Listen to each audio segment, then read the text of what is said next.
Rescuers found their tent sliced open from the inside, their bodies scattered in the snow, and one missing her tongue. To this day, no one knows why. On February 2, 1959, 9 experienced hikers did something that made no sense. They cut their way out of their tent, from the inside. Not the door, not the entrance. They sliced through the fabric, and ran barefoot into the freezing Siberian night. Some were wearing only underwear, one had no shoes, one had a fractured skull, another had crushed ribs so severe, doctors said it was like being hit by a car, and one of them was missing her tongue. To this day, no one can fully explain why. This is the true story of the Dyatlov Pass incident. In January 1959, 10 hikers set out on a difficult expedition deep into the Ural Mountains, in what was then the Soviet Union. They were young, strong, and experienced. Their leader was 23-year-old engineering student Igor Dyatlov. This wasn't a casual hike. Their goal was to reach a mountain called Kholat Syakhl. Its name, in the local Mansi language, meant something chilling. Mountain of the Dead.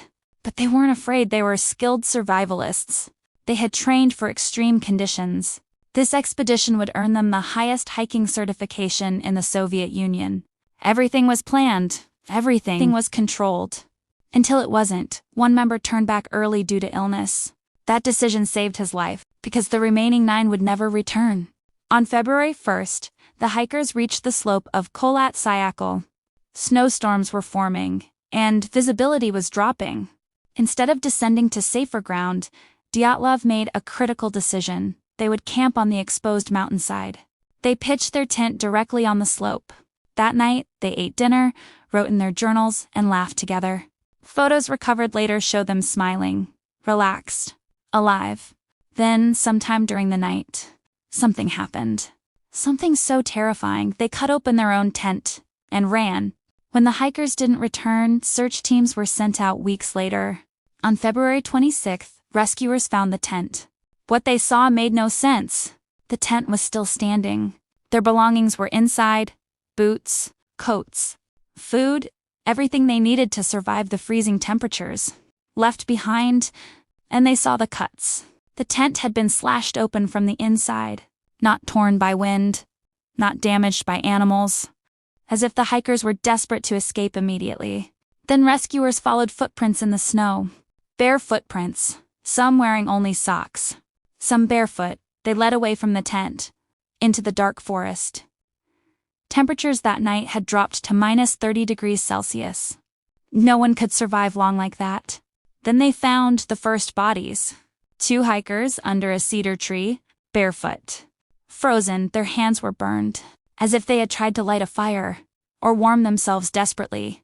Branches above them were broken up to 5 meters high, as if they had climbed the tree, trying to see something, or escape something.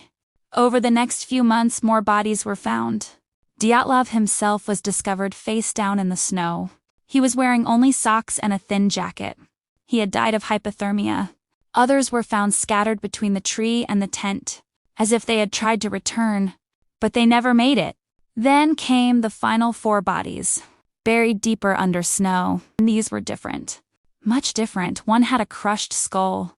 2 had massive chest fractures. Doctors said the injuries were comparable to a high-speed car crash. But there were no cars, no weapons, no signs of struggle.